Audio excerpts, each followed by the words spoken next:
Oke, hello guys, welcome to my channel Review Data Master. Nah, di sini kita bakal bahas seputar info tentang data umum yang dimiliki oleh timnas Uzbekistan ya. Di sini gua udah rangkum banyak data dari tim Uzbekistan yang nantinya bisa jadi referensi ya, referensi data-data terkait timnas Uzbekistan untuk kita analisis bersama ya guys ya. Nah, di sini dari timnas Uzbekistan sendiri rutin hampir selalu mereka menerapkan formasi 4-2-3-1 yang terus dipakai dan terus menjadi andalan mereka di Asian Cup U23 ini ya guys ya. Nah, kemudian dari Uzbekistan sendiri mereka punya data rekor nirbobol, jadi mereka nggak pernah kebobolan guys, dan mereka selalu win streak selama Asian Cup, win streak dan nggak pernah kebobolan. Ini salah satu data yang sangat menarik ya guys ya. Kemudian mereka juga memiliki kedalaman skuad yang cukup bagus dari mulai pemain inti dan pemain cadangan mereka. Kemudian mereka juga punya timur yang sangat bagus juga. Jadi kerjasama tim mereka bagus lah. Kemudian mereka juga punya penyerang yang bisa rotasi posisi. Jadi misal CF bisa pindah ke winger dan lain sebagainya. Kemudian kita nanti bakal lihat siapa aja pemain andalan di pihak Uzbekistan sendiri ya guys ya. Nah, jadi itu guys info singkat data umumnya secara overall.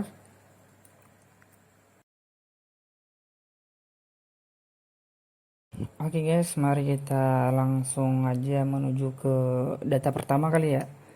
Oke, untuk data pertama ini formasi yang mereka gunakan. Mereka pakai formasi 4-2-3-1 ya untuk ASEAN Cup U23 ini, dan winger mereka tuh juga sama fullback itu cenderung main di sayap mereka. Jadi sayap mereka tuh sangat aktif ya, bisa kita lihat.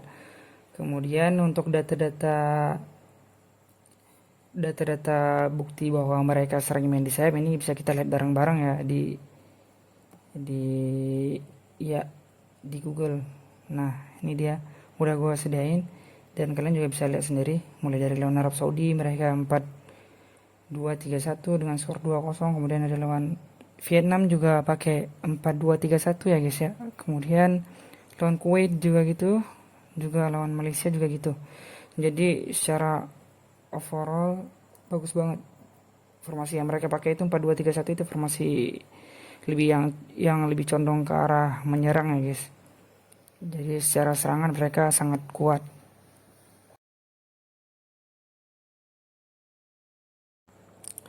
Nah, kemudian juga di sini bisa kita lihat guys, data mereka selanjutnya yaitu mereka punya data win streak atau near bobol ya guys ya. Nah, ini data mereka di Asian Cup Under 23. Jadi di sini mereka pertama jumpa sama Malaysia dan mereka bisa menang 2-0 dengan formasi 4-2-3-1. Kemudian lawan Kuwait juga formasi sama, lawan Vietnam formasi sama, lawan Saudi Arabia juga formasi sama, dan skornya ini agak mengerikan ya.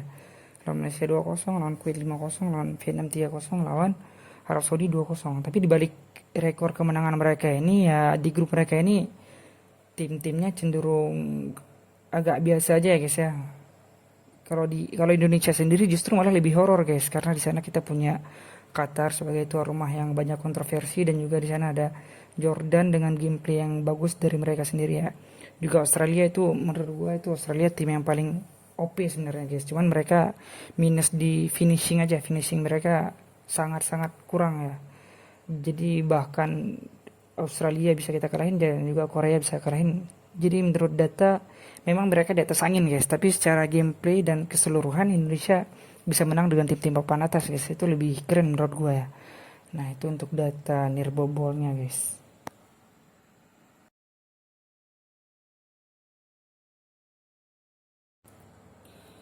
Kemudian kita lanjut guys. Nah, di sini mereka punya kedalaman squad yang cukup bagus guys ya.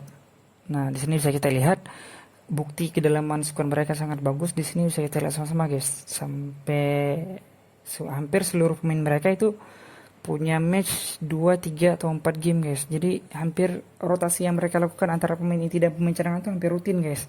Itu membuktikan bahwa pemain inti dan pemain cadangan mereka gapnya nggak jauh guys. Nah, ini juga satu powerfulnya tim Uzbekistan guys ya.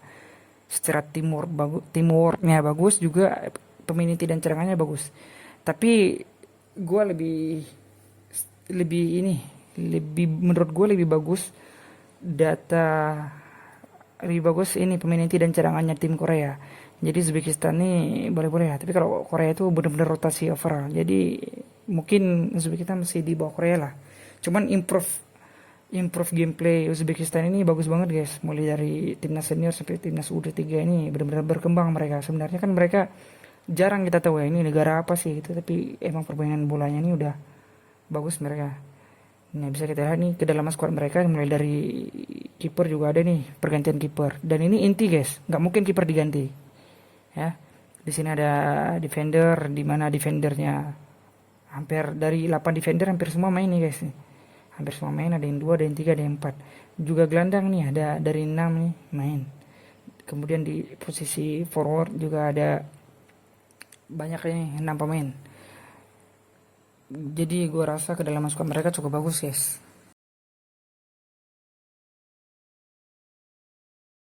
Nah kemudian kita bakal lanjut ke data berikutnya.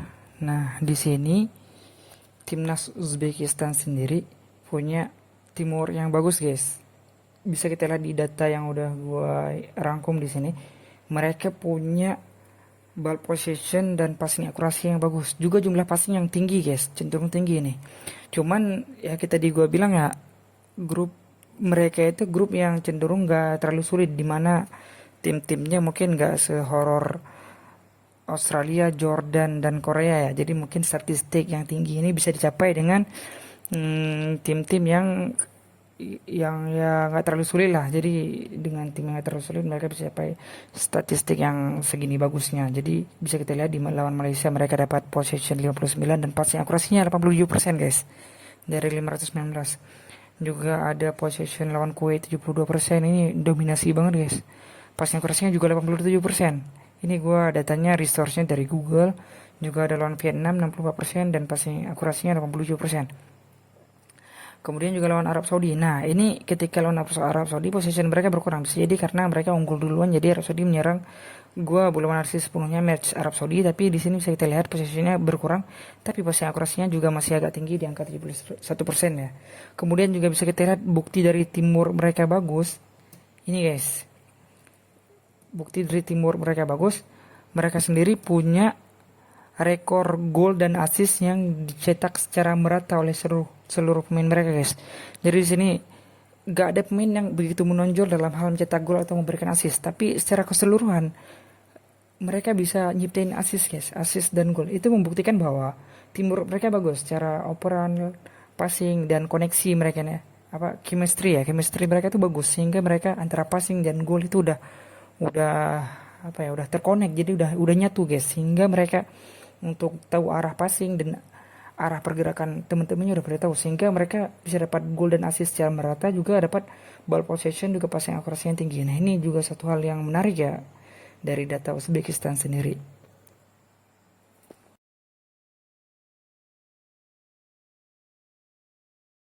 Nah kemudian bisa kita lihat bareng-bareng guys di sini guys. Untuk data selanjutnya dari tim Uzbekistan sendiri punya membawa ya, mereka dari tim Uzbekistan membawa di posisi penyerang mereka bawa satu winger kiri murni, kemudian ada satu winger kanan murni, kemudian ada 4 nih striker murni. Nah jadi dari 4 striker murni ini sebenarnya mereka bisa di otak-atik guys, bisa dipasang sebagai winger kanan dan juga winger kiri, sehingga ini jadi nilai plus bagi mereka. Rotasi mereka sangat bagus ya, bisa rotasi pemainnya bagus. Jadi kalau misalnya si A nggak bisa main di kiri, ada si B nggak bisa di tengah, ada si C itu. Jadi pergantiannya cukup bagus ya di sisi mereka. Ini juga nilai power mereka yang cukup menarik bagi kita lihat sama-sama di sini guys. Oke guys, nah kemudian di data selanjutnya ini cukup menarik guys. Nah, karena data yang ini adalah data pemain yang patut kita waspadai guys. Nah, jadi di Uzbekistan sendiri sebenarnya mereka yang lebih dominan bagusnya itu di timurnya guys. Timur gameplay Ya kerja sama tim lah mereka bagus. Tapi secara individu ada beberapa pemain yang patut kita sorot guys. Di antaranya ada Erkinov. Erkinov ini merupakan sayap kiri dengan gameplay dominan melakukan penetrasi guys. Nah jadi dengan Erkinov ini yang sering melakukan penetrasi dan dia di posisi sayap kiri, kalau dia jadi line up besok ini bakal bahaya banget buat timnas kita guys. Karena kenapa? Karena di timnas kita justru posisi kanan yang agak cenderung mudah dipenetrasi guys. Karena mungkin pertahanan di sisi kanan agak kurang guys ya, belum dapat komposisi yang pas di sisi kanan. Jadi secara Erkinov sering melakukan penetrasi mungkin akan sangat bahaya bagi timnas Indonesia sendiri ya. Kemudian juga ada Yuldosev. Nah, Yuldosev di sini sendiri dia berperan sebagai wingback sebenarnya guys. Cuman dia aktif banget ya untuk jadi fullback, bantu attacking ke depan. Nah, jadi dia sering maju ke depan. Jadi menurut gua Erkinov sama Yuldosev ini kalau udah duet ini ngeri banget guys. Karena Erkinov mainnya penetrasi, Yuldosev mainnya crossing passing lari. Jadi agak objektifnya tinggi kalau Yuldosev ini kalau gua sendiri lihatnya. Jadi ini agak waspada di sisi kanan kita ya. Kemudian ada Faizullaev. Nah ini cukup menarik guys, karena faktanya dia masih berusia 20 tahun dan aktif bermain bersama CSKA Moskow di Liga Utama Rusia guys. Dan dilansir dari situs resmi Transfer Market, dia memiliki harga pasar 86,91 miliar dan menjadikan dia sebagai pemain termahal di AFC ASEAN Cup U23 ini guys. Jadi patut dilihat gimana partisipasi dia dalam Uzbekistan ya guys ya. Karena secara overall gue belum analisis Faizullaev ini sendiri guys, karena dia baru gabung sama tim Uzbekistan itu di match ketiga di fase grup itu lawan Vietnam, dan itu dia masuk di menit ke-70 guys. Mungkin itu di match pertama dan kedua belum dilepas dia sama CSKA Moskow karena masih ada match. Karena Faizullaev ini sendiri dia cenderung aktif main di CSKA Moskow, dia cenderung jadi pemain utama dan aktif di sana guys. Jadi tim berat untuk lepasin dia dan akhirnya dilepas juga guys. Nggak tahu ya, mungkin lebih mereka sukses juga. Nah dia cenderung aktif dan nilai pasar dia tertinggi. Nah secara gameplay gue nggak bisa jelasin banyak karena match antara Uzbek melawan Saudi yang dia Faizullaev ini main full belum rilis di AFC secara fullnya guys. Jadi secara singkat itu data fakta tentang Faizullaev ini sendiri guys. Dan ini cukup cukup ya harus dipertimbangkan dan menjadi referensi kita lah, cukup menarik bagi kita sebenarnya. Kemudian kita lanjut ke taktik yang mereka terapkan guys. Di sini taktik mereka yang dari taktik gameplay dari si Erkinov sendiri ya guys ya. Nah ini bisa kita lihat sama-sama taktik dari Erkinov. Gua udah sediain analisisnya. Nah di sini guys kita bisa lihat bareng-bareng si Erkinov ya. Nah ini kita ulang dari awal. Nah itu nomor 7 gue udah sediain si Erkinov. Nomor 6 itu Yuldosev. Dan Erkinov ini cenderung mainnya gini guys. Nah ketika dia dapat bola dia cenderung bawa sprint guys. Sprint adu penetrasi. Nih gue ulang, dia cenderung sprint adu penetrasi. Pas sudah masuk kotak penalti dia passing guys. Nah ini bahaya banget kalau misalkan jebol terus covering dari back kita sendiri nggak bagus untuk jaga sektor lini tengahnya, karena udah dipecahin konsentrasi tim kita sama si Erkinovnya sendiri. Jadi ketika dia bisa lewat satu tembok di sisi kanan kemudian tembok kedua lewat, otomatis kan lini tengah kita dan lini pertahanan kita terpecah untuk cover Erkinov sama cover striker mereka yang maju di daerah sini. Jadi otomatis ini bakal serem banget guys kalau ini ya. Cuman ya tetap aja ini hanya data dan di lapangan beda. Sama kayak pas match Indonesia lawan Korea itu, dari data analisa gue justru malah Korea secara overall bagus. Mulai dari pertahanan mereka cukup solid, dari skill individu secara overall bagus dan lain-lain. Mereka juara lah, favorit banget lah. Tapi data ketika match sendiri buktinya apa, Indonesia bisa mengalahkan Korea, dan secara data gue liatnya justru Uzbekistan di bawah Korea guys. Harusnya kita bisa lebih bisa lebih unggul lah dibanding Uzbekistan, walaupun data-datanya Uzbekistan banyak unggul di beberapa match sebelumnya dan mereka bantai-bantai guys ya. Kemudian untuk ini gue udah sedain yang kedua. Kalau tadi kita analisis terkait gameplay Erkinov yang mungkin jadi potensi ancaman bagi kita, kemudian di sini sendiri kita akan lihat gameplay gaya bermain dari Yuldosev sendiri guys. Nah jadi Yuldosev itu cenderung dia dapat bola di passing, dia coba dribble juga guys, dia sama kayak Erkinov, dia coba dribble, kadang kalau dribblenya gagal dia passing atau enggak dia crossing. Nah tapi bedanya sama Erkinov cenderung maksa guys, dia cenderung sering dribble. Kalau Yildosev ini lebih objektif aja, objektif. Nah jadi ketika dribblenya kira-kira ini nggak mungkin, dia bakal passing atau crossing. Nah ini agak serem ketika ada pemain yang objektivitasnya tinggi guys, karena bakal bagus untuk impact ke timnya. Nah jadi gini, dia dapat bola, dia coba dribble, kalau dribblenya sukses dia crossing gitu ya, dari Yildosev sendiri. Ya kurang lebih gitu guys untuk gameplay dari mereka sendiri.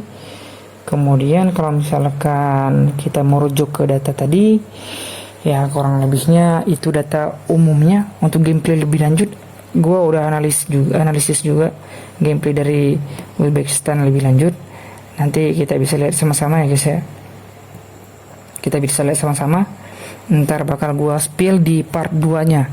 Jadi buat kalian yang senang sama video ini, gua minta tolong support dari kalian, gua minta tolong bantu subscribe dan support dan like atau share dari kalian, agar gua lebih semangat untuk upload video analisis dan konten-konten terkait timnas lainnya guys. Thanks for your support, thanks for watching.